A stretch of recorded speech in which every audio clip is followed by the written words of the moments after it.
Alora, ang ating pag-aaralan ngayon sa araw nito, manggagaling sa aklat ng Psalms, chapter 32, verse 1 to 5. Ang sabi niya rito sa New King James Version,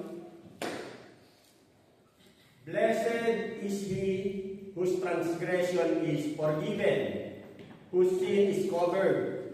Blessed is the man to whom the Lord does not impute iniquity, and in whose spirit there is no deceit. When I kept silent, my bones grew old, through my groaning all the day long. For day and night your hand was heavy upon me, my vitality was turned into the drought of summer, Selah. I acknowledge my sin to you, and my iniquity I have not hidden. I said, I will confess my transgressions to the Lord, and you forgave the iniquity of my sin." Dito naman sa Tagalog, ang sabi niya rito sa mabuting balita, "Mapalad ang tao na pinatawad na iyong kasalanan at nalimot na rin ang kanyang nagawang mga pagsalansang. Mapalad ang taong sa harap ni Yahweh ay di napartangan, dahilan sa siya ay di nagkasala at hindi nanlinlang. Noong hindi ko pa naipapahayag sa yaring kasalanan, sa buong maghapon ako'y nananangis sa matinding lumbay. Sa araw at gabi, bigyan ng kamay mo ang nararamdaman, anumat wala nang lalalabi akong lakas sa katawan. Hamog ang kaparis na dagling na tayo sa sikat ng araw. Ako ay lumapit sa iyong harapan at salay inamin. Ang aking ginawang mga pagsalangsang di ko inilihim.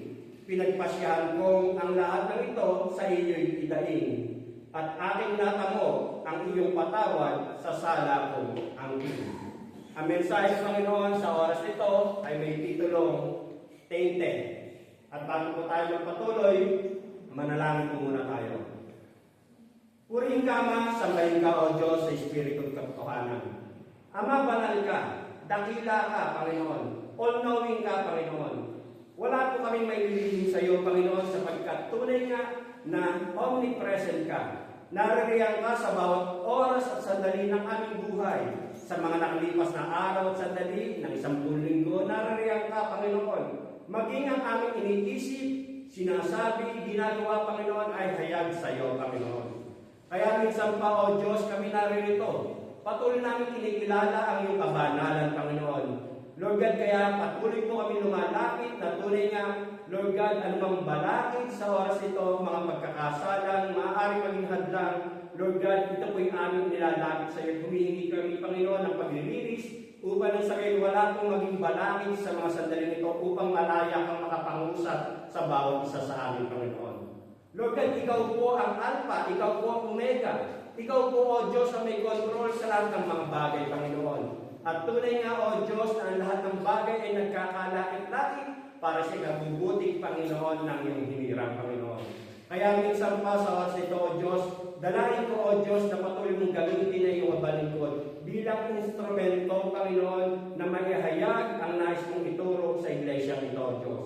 Patuloy kang mangusap sa bawat isa, Panginoon, na tunay ka ang mga mensahe ihahayag mo sa oras na ito, hindi lang po ito, Diyos, mapapakinggan. Ito po ay titimo sa puso't isipan ng bawat isa.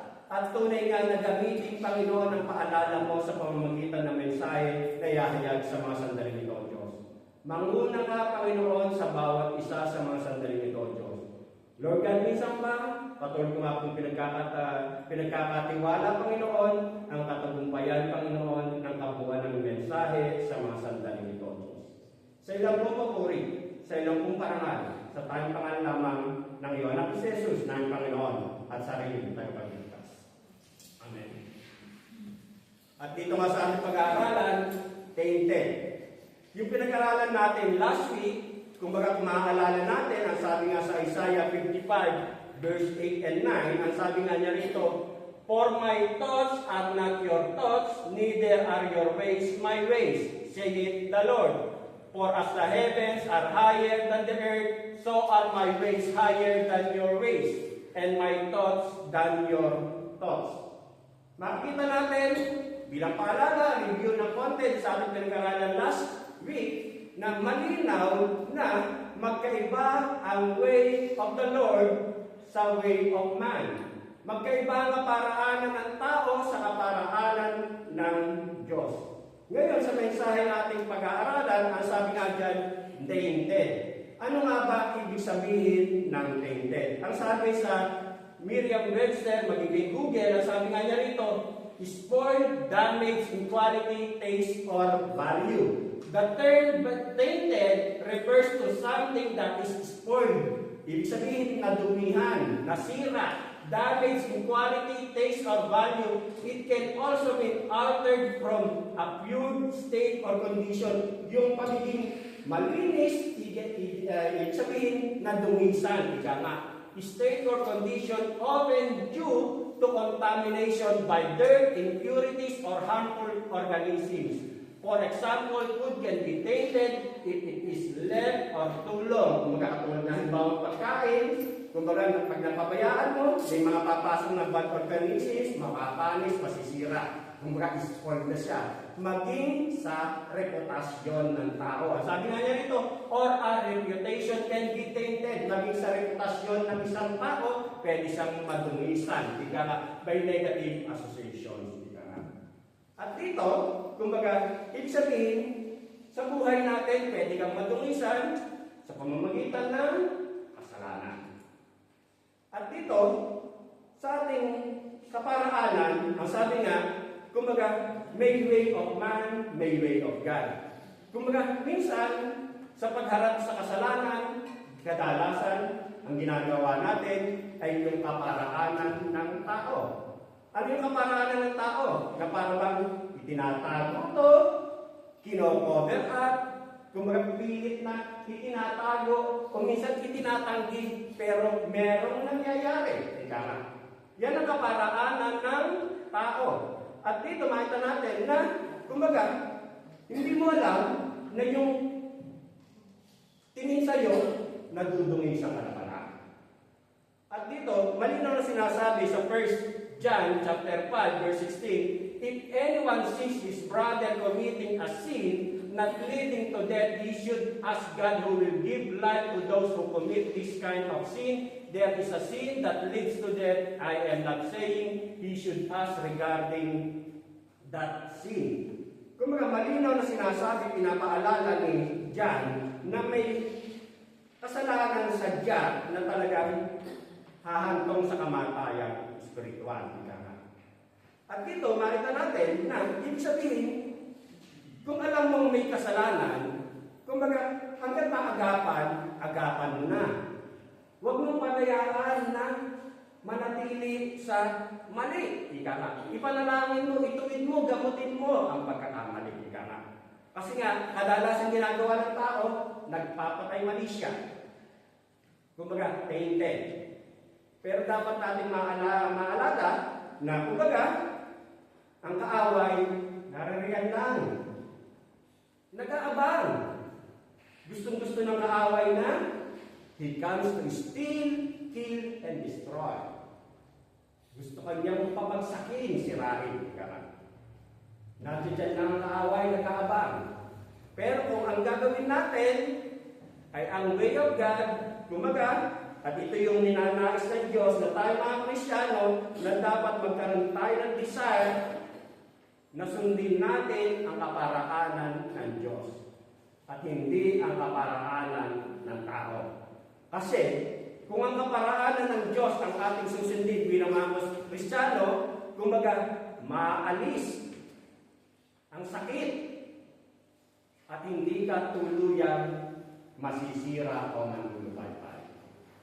Ngayon, sa mensahe na pinapaalala ng Diyos sa mga sandaling ito, yung unang punto na pinapaalala ng Diyos sa atin, ang sabi na niya rito, the problem of being tainted because of unconfessed sin.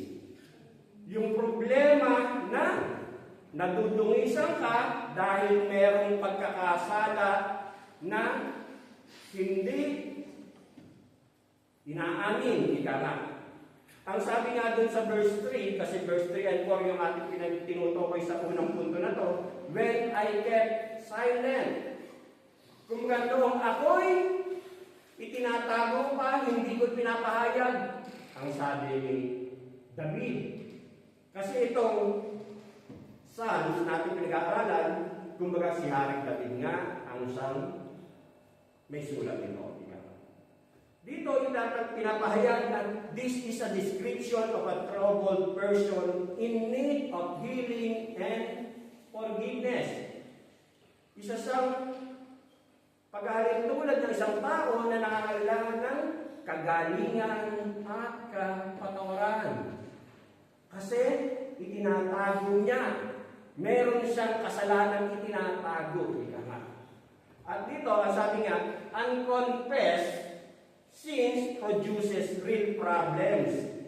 Yung mga kasalanang itinatago, meron niyang nagiging resulta. Una, kumbaga, yung physical na resulta niyan sa buhay. Ang sabi nga doon sa verse 3, nung hindi ko pa naipapahayag, yaring kasalanan sa buong maghapon, ako'y nananangis sa matinding lumbay. Sinasabi ni David na, kumbaga, yung kasalanan na kanyang nagawa ay nagbibigay sa kanya ng kabigatan. Kabigatan sa kanyang buhay. Doon nga sa English version natin binasa, sabi, my bones grew old. Kumbaga, para bang, kumbaga, sabi niya, ibigat ng kamay mo'y mukhang nararamdaman, ano pa't wala nang nalalabi akong lakas. Kumbaga talagang pinangihina ka. Kumbaga yun yung dulot ng kasalanan itinatago. Doon sa English, sa King James Version, English, ang sabi nga, roaring. Kumbaga umaatukan, cry of distress, yung kanyang nararamdaman. Kumbaga yun yung feedback ng kanyang unconfessed sin sa kasalanan kanyang itinatago. At dito, ibig sabihin, yung physical toll na sa physical na pamumuhay mo, minsan kaya ka nangihina, kaya ka para bang nagwo-worry, nade-distress, nade-depress, hindi mo alam. Ang bottom line talaga, there is a sin. Yun ang talagang pinakang pinagmumulan. Kaya ka nade-depress, kaya ka nangihina. Yung pangalawa na pinapaalala sa atin dito, ang sabi nga niya rito, yung spiritual. Doon sa verse 4, ang sabi niya rito, sa araw at gabi, bigat ng kamay mo ang siyang nararamdaman. Binabanggit ni David na yung may pagtutugid na ginagawa ang Diyos sa kanya. Kasi may kasalanan na itinatago. Ang sabi rito, si David ang isang nagbabanggit nitong ating pinag-aaralan dito sa Psalms 32. At dito makita natin na ang dulot ng kasalanan tinatago, kumbaga akala niya nakakalampas lang siya, wala lang, pero deep inside, alam niya sa sarili niya, nababagabag siya. Nababagabag siya. Nabibigatan siya. Sa Revelation, chapter 3:19, those whom I love, I rebuke and discipline. So be earnest and repent. Anong sabi? Yung mga minamahal ko, ang sabi ng Diyos, mahal kita. Kaya nire-review kita. Dinidisiplina kita. Pinapaalalahanan kita. May mali kang ginagawa, kapatid. Kumbaga, yun yung sinasabi, pinapaalala rito. Kumbaga, tinuturuan ko at sinusupil ang lahat ng aking inibig. Ang sabi rin sa Tagalog version. Sa Psalm 66:18, ang sabi niya rito, if I had cherished iniquity in my heart, kung may itinatago ako ang mga kasalanan sa aking puso, the Lord would not have listened. Kumbaga, kung may mga inaalagaan akong mali sa aking puso, If I had cherished iniquity in my heart, the Lord would not have listened. Kumbaga, akala mo, tuto apostol lang, tuto bene lang. Walang nalilihim sa Diyos. Wala kang may tatago sa Diyos.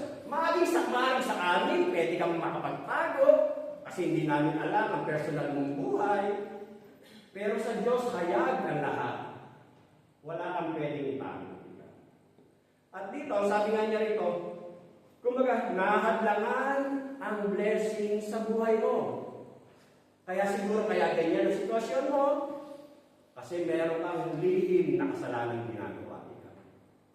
Ang sabi nga niya rito, the prayer life is hindered, the power is absent. Oo, naglilingkod ka halimbawa, pero yung anointing sa ginagawa mo, wala. At ang sabi nga niya rito, the appetite for the things of God is gone. Kung ginagawa mo yan, kasi responsibilidad mo eh. Pero yung anointing, wala. Kasi, bakit? Meron kang kasalanan na tinatago. Kaya huwag mong hayaan, kapatid, na don't let sin in your heart destroy your fellowship with God. Huwag mong hayaan na yung kasalanan inaalagaan mo ang sangsisira sa relasyon mo, pakikipag-fellowship mo sa Diyos. Kaya wala ka ng joy. Oo, lagi ka mag-participate ka, ginagawa mo. Pero yung joy sa buhay mo, wala. Kumbaga, yan yung pinapaalala na yung unconfessed sin, meron siyang dinudulot sa buhay ng isang mananampalataya. Yung pangatlo na pinapaalala sa atin dito, mental. Kumbaga, laging nasa isipan mo. Minsan pa, sabi niya rito, sa verse 4, sa araw at gabi, ang sabi ni David, sa araw at gabi, for day and night, your hand was heavy upon me. Kumbaga, ito yung sinasabi ni David na sa araw at gabi, ibig sabihin kasi, itinago niya yung kasalanan niya eh. Ano ba yung kasalanan ginawa niya? Nung kinuha niya si Bathsheba, kumbaga, ginalaw niya si Bathsheba, may asawang tao. Para pagtakpan ang kanyang kasalanan, kumbaga, lihim niyang ginawa na ipapatay si Uriah, na asawa ni Bathsheba. Nabuntis si Bathsheba, ipinanganak yung bata, namatay yung bata. Ibig sabihin, mahabang panahon. More than 1 year. Kasi naipanganak yung bata eh. Ibig sabihin, kaya sa araw gabi, for day and night, kumbaga, itinago niya yung kasalanan niya. Pero, itinatago niya, pero deep inside sa isipan niya, yung guilt feeling ng kanyang kasalanan ginawa. Oo, naitatago mo. Pero, yung conviction, dahil anak ka ng Diyos, ito yung nararamdaman ni David, nabibigatan siya. May nararamdaman siyang, oo, naitatago ko, araw at gabi. Pero yung sa buong isang taon lumipas, alam niya yung kanyang itinatagong lihim. Kaya yung bigat na kanyang nararamdaman, akala niya kumbaga ginagawa na niya yung kanyang responsibilidad bilang hari, pero yung mental na nasa isipan niya ang mga bigating resulta ng kanyang tinatagong kasalanan. Dito makita natin na, kumbaga, akala natin nakalulusot tayo. Pero yung conviction ng Diyos sa'yo, anak kita, ang sabi nga, I rebuke and discipline those I love. Yung pang-apat, ang sabi nga niya rito, emotional. Ang sabi, ano ba't wala nang nalalandi akong lakas sa katawan? Kaya nga, kapag yung talagang totally affected ka na, hinayaan mong matalo ka ng nararamdaman mo, hinayaan mong alagaan niyang kasalanan, itinatago mo. Kumbaga may mga produces na may dinudulot na resulta yan sa'yo, bibigay ka. Bibigay ka. Kasi, manlulupay-pay ka na nga eh. Kasi, naitatago mo, oo. Pero, yung nararamdaman mo, yan ang magpapabigat sa'yo. Kaya bibigay ka. Kaya dito, kumbaga, sinasabi nga ni David na parang natuyo na siya. Parang natuyo yung kanyang relasyon. Nawala yung joy. Nawala yung kagalakan sa buhay niya. Kumbaga,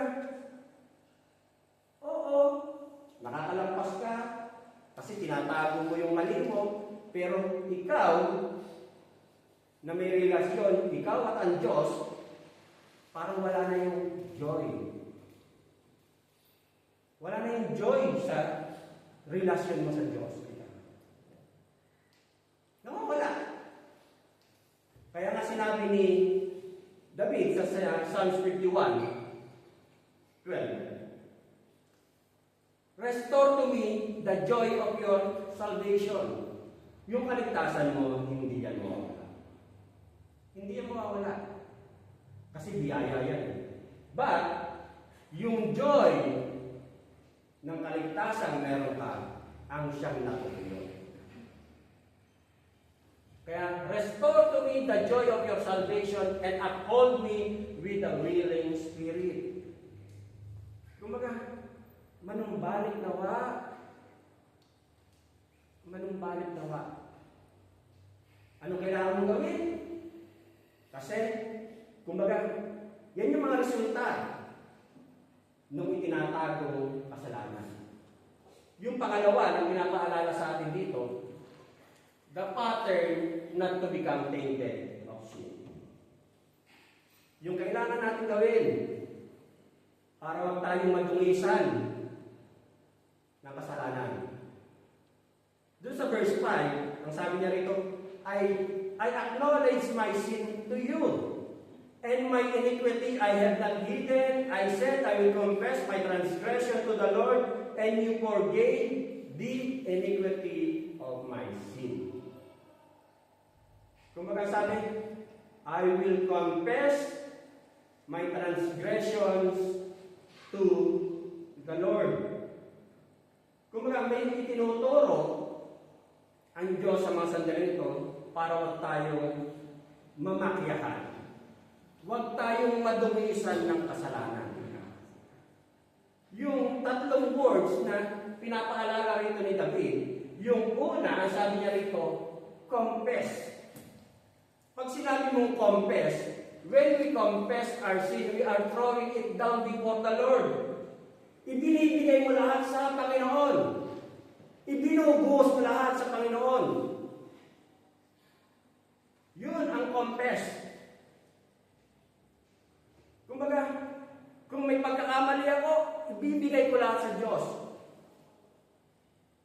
When we confess our sin, we are throwing it down before the Lord. Inilalatag mo lahat. Ibinibigay mo lahat sa Panginoon. Kung ano yung nararamdaman mong bigat, At dito, para mas maunawaan natin, ang sabi nga rito, confess the existence of our sin. Ihayag mo na merong sadyang kasalanan. Ang sabi nga, David says that he acknowledged that there was sin in his life. Alam ni David na meron siyang nagawang kasalanan. Alam ni David na meron siyang nagawang kasalanan. I acknowledge my sin to you. Kinikilala ko ang aking pagkakamali, kinikilala ko ang aking kasalanan sa iyong harapan. Ang sabi ni David. Kaya mga kapatid, suruin mo ang iyong sarili sa mga sandali. Kumbaga sabi ko nga, hindi ko naman kayo kilala personally kapag yung, halimbawa, minsan lang tayo magka-fellowship, ika nga. Pero ikaw at ang Diyos ang tunay nakababatid na sarili mo. Suriin mo yung sarili sa mga oras na ito. Baka meron kang kasalanan ginagawa. Hindi namin alam, pero ang Diyos ang siyang nakakaalam na. At dito, dapat nga nating makita na si David ay naitago niya sa mga kasama niya, pero siya mismo full of guilt. Kumbaga siya mismo, meron siyang bigat na nararamdaman. Kumbaga, alam ni David yun. Kumbaga, alam ni David yung kanyang kasalanan. At dito nga, kung minsan, sa ating paglakad, sa ating buhay pananampalataya, akala mo tuto apostol, tuto bene, ginagawa natin yung ating pag-ministry, paglilingkod, responsibilidad. Pero deep inside, yung joy, wala sa'yo. Katulad ni David. Merong nararamdamang sakit. Deep inside may pain, hurting, ika nga. Kasi may kasalanan. Ang sabi nga sa 1 John 1:8, if we say that we have no sin, we deceive ourselves and the truth is not in us. Kasi kung minsan, alam mo na, sadya, pero pilit mo pang pinagtatakpan. Walang kasalanan malikit sa harapan ng Diyos. Walang maliit, walang malaki. Sa isip, sa salita, sa gawa. Lahat yan hayag sa harapan ng Diyos. Sa verse 10 ng 1 John, ang sabi nga niya rito, if we say we have not sinned, we make him out to be a liar, and his word is not in us. Kung sinasabi natin hindi tayo nagkakamali, hindi tayo nagkakasala, wala sa iyo ang katotohanan. At ginagawa mong sinungaling ang Diyos. Kasi nga, nasa salaman tayo. Magkakamali tayo. Kaya tayo pinapaalalahanan ng Diyos. At dito, kumbaga, wala naman kasi talagang perfecto eh. Kaya nga sabi ng Diyos, ika nga, mahal kita, kaya kita nire-review. Mahal kita, kaya kita dinidisiplina. Kaya mga kapatid, kung minsan kasi, nakakalimutan na natin yung kasalanan. Pag sinabi mong kasalanan refers to man's deviation, kumbaga, lumilihis ka kasi. Ginagawa mo sa kaparaanan mo. Hindi sa kaparaanan ng tao. Kaya, nagkakamali ka. Sin means missing the mark. Nakakalimutan natin. Pumapalyado tayo. Kung mahilig ka mag-dart, meron kang bullseye. Hindi mo tamaan yung bullseye, yung cherry. Bakit? Kasi meron kang itinatago. Ganun din sa ating paglakad, sa ating buhay pananampalataya. Kumbaga, lagi natin kinakalimutan, o sadyang nakakalimutan, na isa sa katangian ng Diyos, isa sa karakter ng Diyos, yung kanyang kabanalan, yung kanyang holiness. Lagi natin kinukuha na God is merciful, God is love. Ay yung kabanalan ng Diyos, huwag mong kakalimutan. Huwag mong kakalimutan. Kaya nasa panalangin natin, nawa yung ating ginagawa ay maging mabangong sa Diyos sa iyong harapan. Yung ginagawa natin pagsamba, ika nga.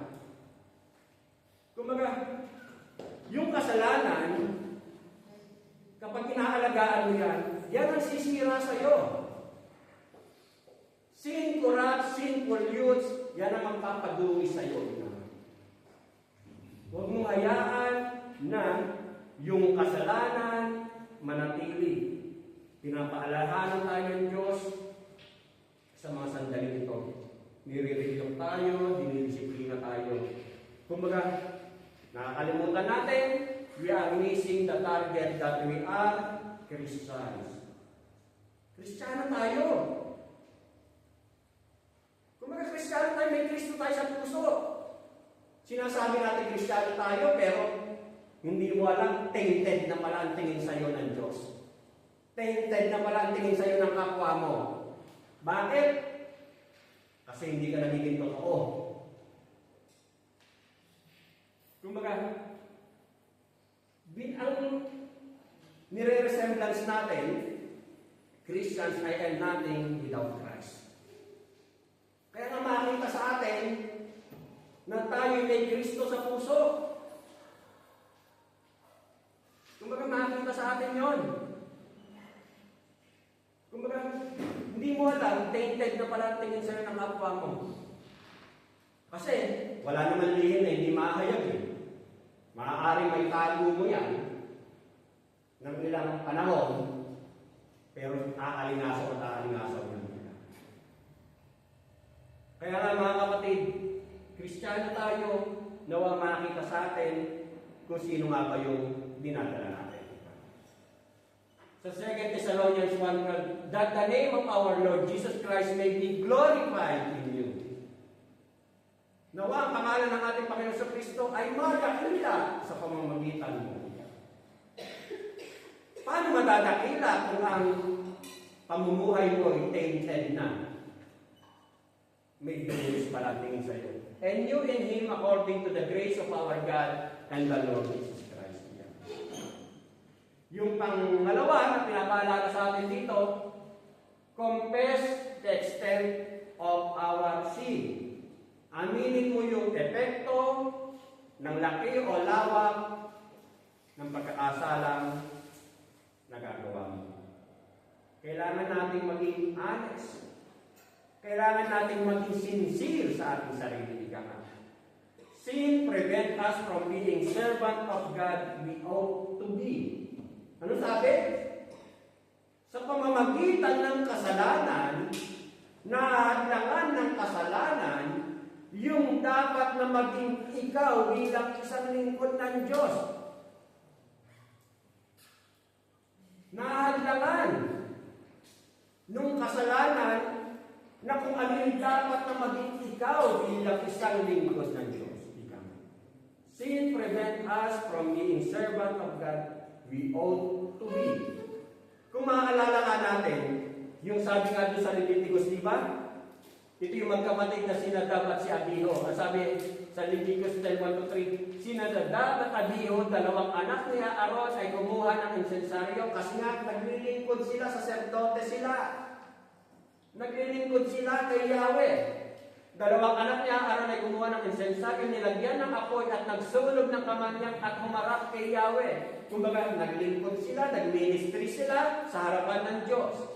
Gumamit sila ng apoy ng di nararapat pagkat hindi ito iniutos sa kanila. Kaya't mula kay Yahweh lumabas ang apoy at tinupok sila. Sinabi ni Moises kay Aaron, ito ang kahulugan ng sinabi ni Yahweh. Dapat akong kilalaning banal ng sino mang lumalapit sa akin at dapat parangalan sa harapan ng mga tao. Hindi nakakibo si Aaron. Kung minsan, kasi nga, para ba ang dating responsibilidad ko na lang maglingkod. Responsibilidad ko na lang sumamba. Pero, hindi mo alam, kinakalimutan mo kung sino ba yung sasambahin mo. Kung sino ba yung paglilingkuran mo. Ang sabi nga niya rito, dapat akong kilalaning banal. Dapat akong kilalaning banal ng sino mang lumalapit sa akin at dapat parangalan sa harapan ng mga tao. Kumbaga, pinaunawa sa atin na dito, itong magkapatid na to na si Nadab at Abiho, naglilingkod sila. Ginagawa nila yung tungkulin nila. bilang lingkod doon sa tabernacle. Pero, sa kaparaanan nila, man's way, kaparaanan nila ang kanilang ginagawa. Pero, hindi nalugod ang Diyos. Tinupok sila. Kasi nga, yun ang nangyayari, di ba? Kapag may unconfessed sin ka at may nagagawa kang mali na hindi akala mo tinatago mo, nahadlangan yung blessing para sa iyo. Kasi hindi nga nalulugod ang Diyos sa ginagawa mo. Tinatago mo, hindi namin nalalaman, hindi niya nalalaman, pero sa Diyos kaya ang lahat. At dito, kumbaga, ang paalala nga sa atin, maging kay Mateo, chapter 5, verse 23-24. Kaya kung naghahandog ka sa Diyos, at maalala mo na may sama ng loob sa iyo ang kapatid mo, iwan mo muna ang iyong handog sa harap ng dambana at makipagkasundo ka sa Kanya. Saka ka magbalik at maghandog sa Diyos. Kumbaga, ang sabi, bago ka maghandog, bago ka sumamba, kung may maalala kang parang may nasaktan ata, makipag-ayos ka muna. Bago ka sumamba, bago ka maglingkod, para maging katanggap-tanggap ang gagawin ng paglilingkod. Kumbaga, pinapaalala sa atin ng Diyos na, kumbaga, paalala na yung pinaglilingkuran natin, kumbaga, akala natin nalulugod siya doon sa ginagawa natin. Maaaring yung tao nalulugod sa iyo kasi para kang faithful ang dating mo. Pero yung pinaglilingkuran mo, ang Diyos na nakakaalam ng lahat, ang Diyos na banal, nalulugod ka. Kumbaga, ang paalala sa atin, itama natin ang ating mga sarili, ang ating mga puso, kung bakit tayo sumasamba. Yung pangatlo, na paalala sa atin dito, confess the error of our sin. Sa Proverbs 28:13, people who conceal their sins will not prosper, but if they confess and turn from them, they will receive mercy. Hindi matatapos ang problema kapag hindi mo inaamin na may problema. Kasi nga, nagpapatay mali siya ka eh. Na wala kang ginagawang mali. Nagpapatay mali siya ka. Na parang totoo apostol lang ang lahat. Man's way. Yan ang ginagawa ng tao. Kaparangan ng tao. Tinatago niya ang dapat niyang itago. Pero sa kaparangan nga ng Diyos, kung gagawin mo ang kaparangan ng Diyos, lilinisin ka niya, magiging puro ka, patatawarin ka, magiging katanggap-tanggap ang ginagawa. Kaya nga, kailangan natin ihayag kung ano man yung mga pagkakamali na nagagawa mo. Ang sabi nga niya rito, we will find joy replacing brokenness. Kumbaga, matatagpuan mo ang kagalakan sa halip na parang sirang-sirang. We will find peace in replacing worry. Kasi mabagabag ka, magkakaroon ka ng kapanatagan. We will find hope replacing fear. We will find our relationship with the Lord restored. Manunumbalik yung galak ng relasyon mo sa ating Panginoon Diyos. At dito nga, kumbaga, yan yung unang ipinapaalala sa atin ni David. Ang sabi, confess. Meron pa siyang binanggit na, ang sabi niya, I will confess my transgression. Pag sinabi mong transgression, Ang sabi naman niya, transgression, yung paglabag or pagsuway, refers to man's defiance or disobedience, step over the boundaries. Kung nilalampasan mo yung dapat na pamantayan lamang ng Diyos. Kumbaga, pagsuway, man's defiance. At dito, makita nga natin, na sabi nga niya rito, pag sinabi mong man's defiance, akala mo, kumbaga, kasi ang sabi niya rito, yung defiance, in a sense, nilalampasan mo yung pamantayan ng Diyos, kumbaga, nagre-rebelde ka na pala sa kaparaanan ng Diyos. You are in rebel against God. Kasi nilalampasan mo, ito dapat ang gagawin mo. Sumampa ka, nakatanggap-tanggap sa Diyos, pero nagpapatay mali siya ka, meron kang inaalagaan mali. Meron kang inaalagaan kasalanan ika. Kasi, kung paalala sa atin, kumbaga, talagang sadyang ang tao, gumagawa siya ng pagsuway, kaya sabi nga sa Isaiah 53:6, all we like sheep have gone astray. Tayo lahat ay parang mga tupang namin, nagkanya-kanya tayo ng lakad. Ngunit, turn away one to his own way, and the Lord hath laid on him. Ngunit, inibig ni Yahweh. Salamat na lang, inibig ka ng Diyos. Hindi ka inayaan na manatili dyan sa maling kaparaanan yan. Hindi niya inayaan na yan ay alagaan mong maling ginagawa mo yan. Hindi niya hinahayaan na yung pamamaraan mong sarili mong ginagawa, you are in rebellion against God. Kasi ginagawa mo sa sarili mong kaparaanan. Hindi mo sinusunod yung pamantayan ng Diyos. At dito, kumbaga, ang paalala nga sa atin, para huwag mahanlangan yung blessing na para sa iyo, i-confess mo. Yung inaalagaan mo, mali. Yung pangatlo na pinapaalala sa atin dito, ang sabi niya rito, iniquity. Yung bigat ng pagkakasala. Ang sabi nga niya rito, this word speaks of man's distortion o pagpilipit o pagbaluktot. Binipilipit niya, binabalaktot para na sa gayon, para sa sariling kapakinabangan. Refers to natural bent in man's towards evil. Kumbaga, kung minsan, nagdadaydahilan ka na lamang para magawa mo, humayon sa iyo sa mga bagay na papabot sa iyo. Yan ang iniquity.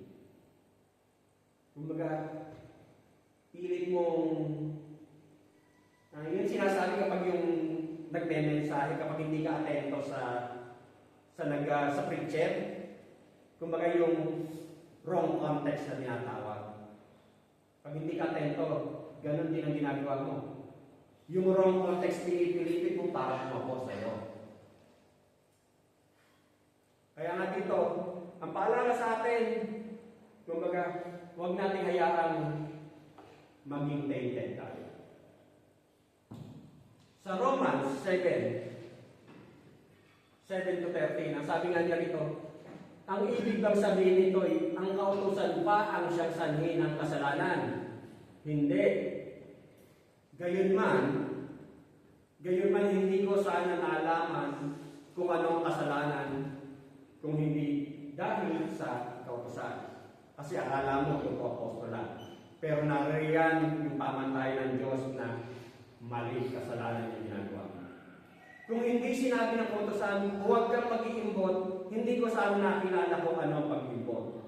Verse 8, ngunit dahil sa kautusan, ang loob ko'y pinukaw ng kasalanan sa lahat ng uri ng pag-iimbot, sapagkat walang kasalanan kung walang kautusan. Noong una, nabuhay ako ng walang kautusan, kumbaga sa pamantayan mo sa sarili mong ginagawa.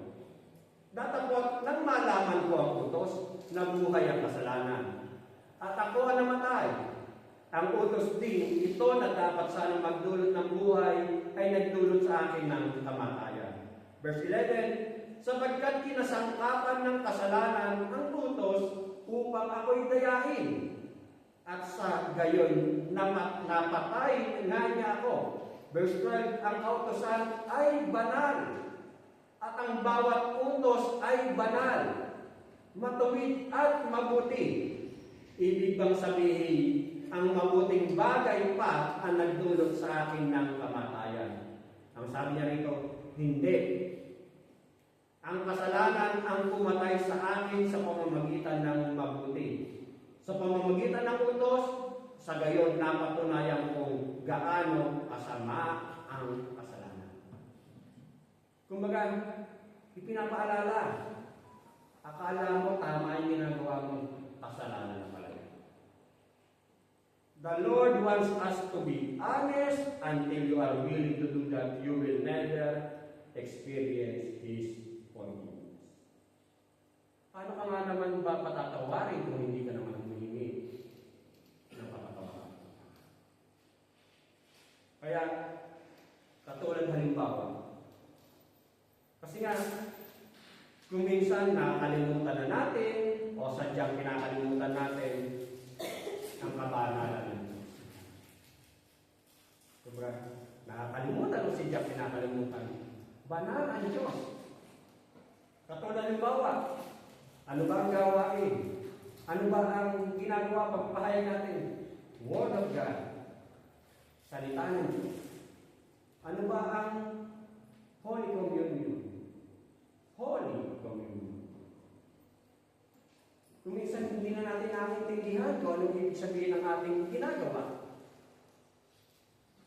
nawawala na yung respeto at paggalang sa ating dapat gawin doon sa ating ginagawa.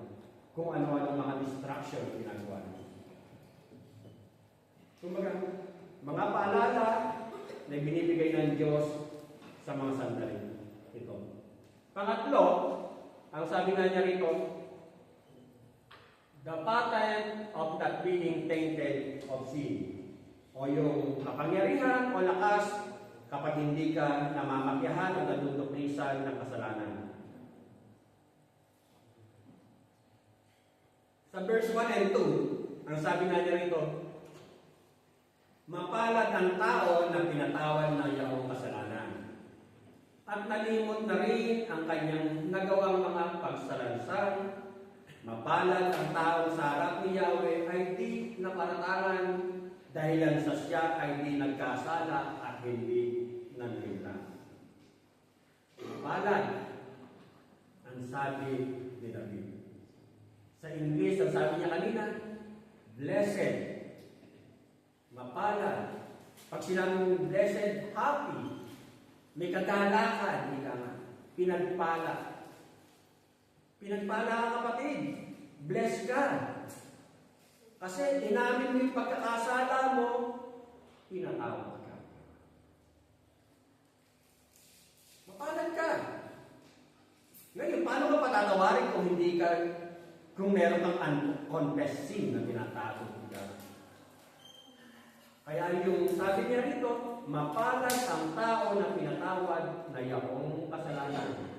At dito, kumbaga, ang sabi nga niya rito, yung letter A, not being tainted brings cleansing. Kumbaga, yung kapatawaran, forgiveness, and will have their sins covered. Kumbaga, yung kasalanan natin, nung aminin natin yung ating mga pagkakamali, natakpan na lahat yan. Natakpan ng dugo ng ating Panginoong Jesucristo. Kumbaga, na-cover na yung mga kasalanan natin. Kumbaga, past, present, future. Nung tanggapin natin ang ating Panginoong Jesucristo bilang personal Lord and Savior. Pero, we are still alive and kicking. Nararanasan natin na nagpopol tayo, nagkakamali tayo, meron tayong experienceal. Meron tayong nararanasan. Nagkakamali tayo. Nagpopol tayo. Kaya kailangan natin humingi ng kapatawaran. Para maranasan mo ang blessings ng forgiveness. Kumbaga, makikita natin na ang Diyos naririyan laging nagpapaalala. If we confess our sins, He is faithful and just to forgive us our sins and to cleanse us from all unrighteousness. Lilinisin niya tayo. Nagkamali ka, meron kang inaalagaan ang confess sin. Kumbaga, ihayag mo. Patatawarin ka at lilinisin ng ating Panginoon. Yung pangalawa, sa letter number 3, sabi niya dito, not being tainted brings intimacy. Kapag walang dungis ang relasyon mo sa ating Panginoon sa Kristo, nagkakaroon ng intimate relationship. Parang sa mag-asawa, di ba? Kapag yung nasabi mo yung nag-open up kayo mag-asawa, kung ano yung ayaw mo at gusto ko, nagkamali ako, hiningi ko ng tawad. Kumbaga yung nagkakaroon kayo ng intimate relationship. Kaya pagkatapos ng away, intimate. Ganon. Ganon din sa buhay natin. Sa relasyon natin sa ating Panginoong Diyos, ika nga. Not being tainted brings intimacy, ika nga.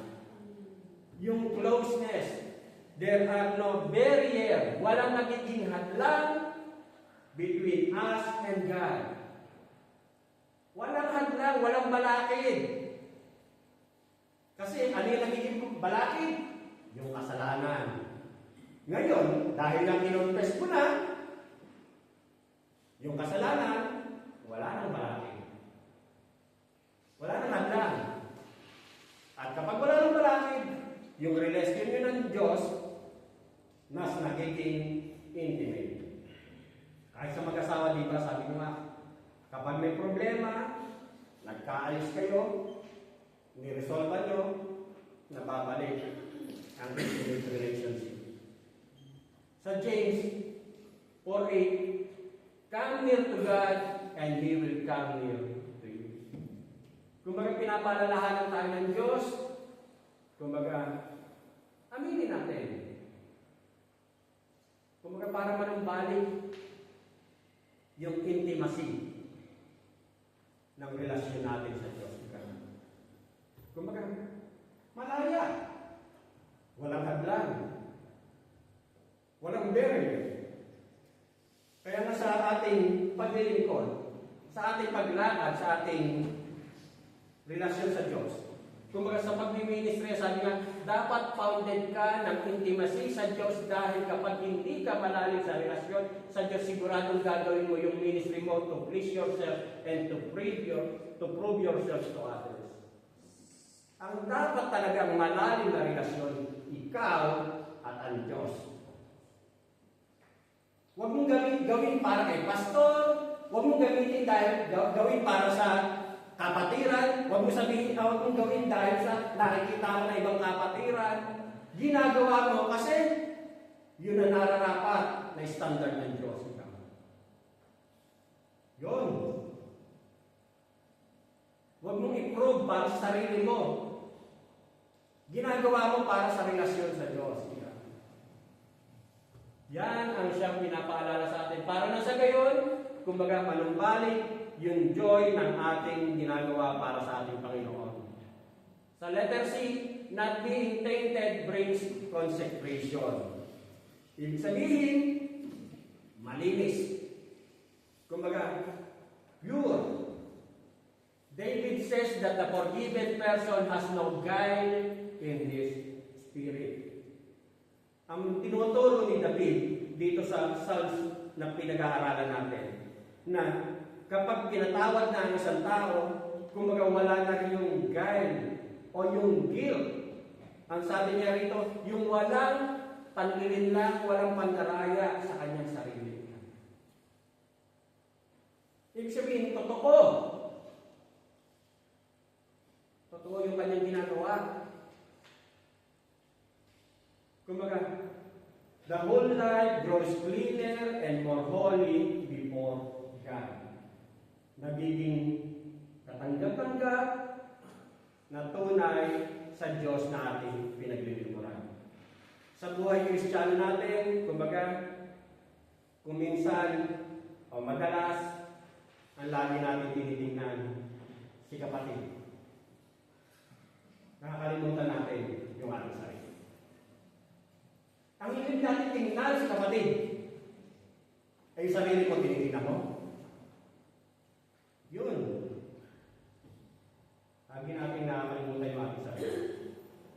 Katulad na limbawa dito sa Samuel, 2 Samuel 12:5. Ang sabi nga niya rito, David burned with anger against the man and said to Nathan, as surely as the Lord lives, the man who did this deserves to die. Ano ito? Ito yung eksena sa 2 Samuel na kung saan si Yahweh ay ginamit niya si Propeta Nathan para i-reveal kay Haring David yung kanyang kasalanang itinatapon. Kumbaga, sinabi ni Propeta Nathan pumunta sa harap ni David na merong dalawang lalaki. Isang mayaman at isang mahirap na lalaki na meron siyang mahal na tupa. Inalagaan niya, lahat ng pagmamahal niya, ibinigay niya sa kanyang alagang tupa. Yun yung mahirap na lalaki. Tapos may dumating na bisita. Ang ginawa ng mayamang lalaki, kinuha ng mayamang lalaki yung mahal na alaga ng mahirap na lalaki. Nung sinabi nung marinig ni David, galit na galit siya. David burned with anger against the man and said to him, as surely as the Lord lives, the man who did this deserves to die. Kailangan siya mamatay sa kanyang ginawa. Ang sabi ni Propeta Nathan, ikaw yung lalaki niyo. Kung minsan gano'n, pinagtatakpan natin ating sarili. Hindi mo alam, may bago ka palang ginagawa. Ganon ang ginawa conviction ng Diyos kay Haring David. Kasi nga, tinatago niya yung kanyang ginawang pagkakasala na kung saan ay ginamit niya, sinipingan niya yung babae may asawa na si Bathsheba. At dahil doon, nabuntis si Bathsheba, nanganak yung kasalanan, nabuntis si Bathsheba, para pagtakpan yung kanyang kasalanan ginawa. Kumbaga si Uriah na asawa ni Bathsheba, lihim niya inilagay sa harapan ng gwera, kinasangkapan niya si Joab na general ng army ng Israel para mapahamak, mamatay si Uriah. Kumbaga nagbunga-bunga, nagkaroon ng chain reaction yung kasalanan ginawa ni David. Akala niya naitago niya more than 1 year hanggang pinanganak yung bata, pero resulta rin namatay yung bata. At ang sabi nga niya rito, ikaw yung lalaki niyo. Ganun tayo. Kung minsan ang hilig natin tingnan yung kapwa natin, pero ikaw, kumusta pa relasyon sa Diyos? Kaya, kumbaga, ang paalala sa atin dito, anong kailangan natin gawin? What you need to do. First is to be honest about your sins. Ikaw ang tunay na nakaalam ng relasyon sa Diyos. Ikaw. Kasi nga, hindi ko naman alam yung ibang personal ng relasyon sa Diyos. Kaya, ang paalala sa atin dito, have the right motive before worshiping our Lord. Para maging tunay na katanggap-tanggap sa ating Panginoon yung ating ginagawa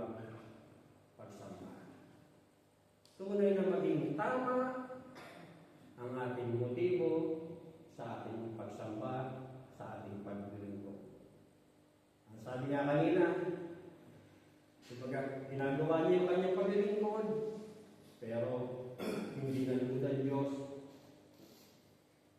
pinatay sila ng Diyos. Ang sabi na salita ng Diyos kanina, kung may alam kang sama ng loob, ayusin mo muna. Itama mo. Para walang hadlang at maging katanggap-tanggap sa Diyos. Bakit ginagawa ng Diyos to? Ang sabi niya, mahal kita. Kaya kita itinutupid. Kaya sa mga oras ito, ang sabi nga,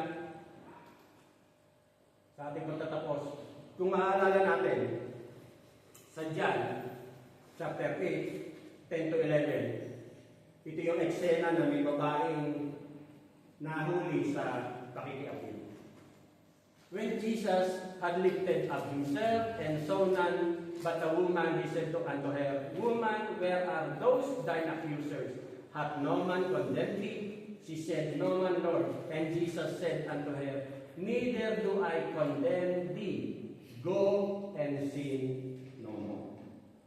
Kumbaga pinatawad na tayo, katulad ng babae ito na nahuli sa adultery. Kumbaga, humayo ka at huwag nang magkasala. Pinapaalalahanan tayo. Pinatawad na tayo, humayo tayo at huwag natin hayaan magkasala tayo muli. Do not have a tainted relationship before our Lord. Huwag mong hayaan na may bahid dungis yung ating relasyon sa Diyos. Do not have a tainted worship before God. Huwag mong hayaan na sumasamba ka. May bahid dungis palating sa iyo ng Diyos. There is no such sin as too little or too great before our God. Walang kasalanan sa harapan ng Diyos na maliit o malaki. Kaya paalala sa atin ngayon, confess and repent of any sin that put pains in your relationship with our Lord, our God. Ipahayag natin, pagsisihan natin, upang nasa kayo, huwag natin hayaan na magkaroon ng mantsa, dungis, ang ating relasyon sa ating Panginoon, ating Diyos. Pinalangin tayo.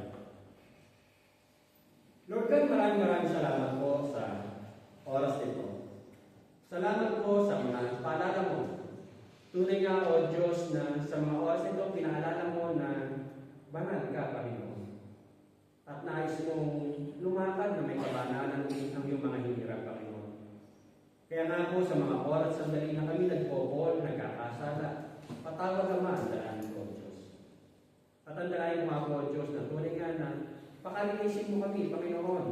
Patuloy na makita mo sa amin ay ang dugong tumagas na sa krus ng Kalbaryo ng aming Panginoon sa Kristo, Panginoon.